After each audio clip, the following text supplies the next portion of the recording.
মৌসুমিতে যা করলো করলো, হ্যাঁ ওর জন্য ওনার সব ঠিক করে দিও।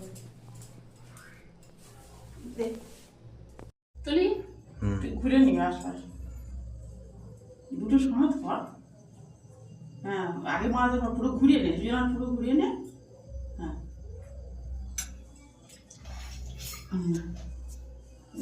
বন্ধ করে দে, সেগুলো দিয়ে এবার এক এক করে